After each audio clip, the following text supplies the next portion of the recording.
कक्षा 10 वाले विद्यार्थियों के लिए बहुत ही महत्वपूर्ण क्वेश्चन। चलिए इन क्वेश्चनों को देखते हैं।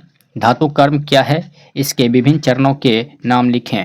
अयस्क से शुद्ध धातु प्राप्त करने की प्रक्रिया को धातु कर्म कहते हैं।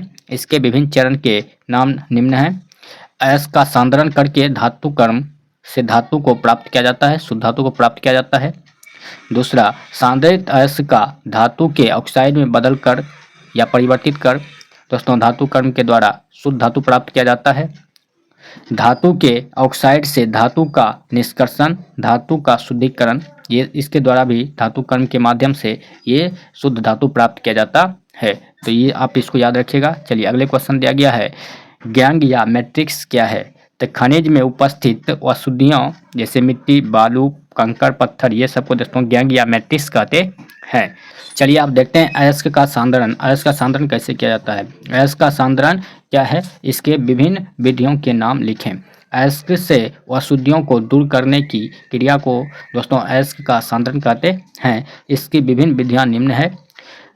तो हाथ से दोस्तों चून कर, फटक कर, ओसाई कर इत्यादि द्वारा इसका अयस्क का सांद्रण किया जाता है। दूसरा, गुरुत्व पृथक्करण विधि द्वारा, फैन पलवन विधि द्वारा, विद्युत चुम्बकीय विधि द्वारा दोस्तों अयस्क का सांद्रण किया जाता है। अयस्क से अशुद्धियों को दूर करने की प्रक्रिया ही अयस्क का सांद्रण कहलाता है। ये आप याद कर लीजिएगा। चलिए अगले क्वेश्चन दिया गया है दोस्तों, भर्जन या जारण क्या है।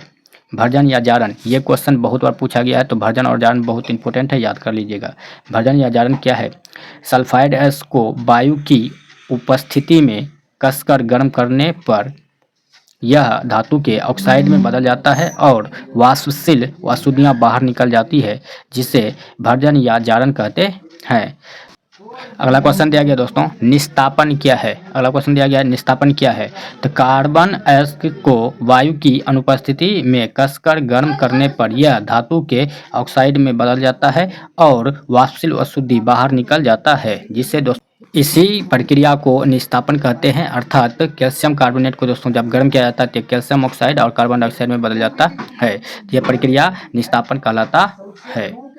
भर्जन तथा निस्तापन में क्या अंतर है, इसको देखते हैं। तो भर्जन तथा निस्तापन में निम्नलिखित अंतर है। एक और भर्जन लिखेंगे, दूसरे और निस्तापन लिखेंगे और इस तरह से अंतर देते जाएंगे। तो भर्जन, इसमें अयस्क को वायु की उपस्थिति में गर्म किया जाता है। इसमें दोस्तों अयस्क को वायु की अनुपस्थिति में गर्म किया जाता है। यह प्रायः सल्फाइड अयस्क के लिए प्रयुक्त होता है। यह दोस्तों यह कार्बोनेट अयस्क के लिए प्रयुक्त होता है। अगला दिया गया, इसमें वाष्पशील अशुद्धियों के रूप में सल्फर डाइऑक्साइड गैस का निर्माण होता है। इसमें वाष्पशील अशुद्धियों के रूप में कार्बन डाइऑक्साइड गैस का निर्माण होता है। तो ये भी आप याद कर लीजिएगा, बहुत ही इंपॉर्टेंट है। चलिए मिलते हैं आपसे अगले वीडियो में, तब तक के लिए धन्यवाद। जय हिंद।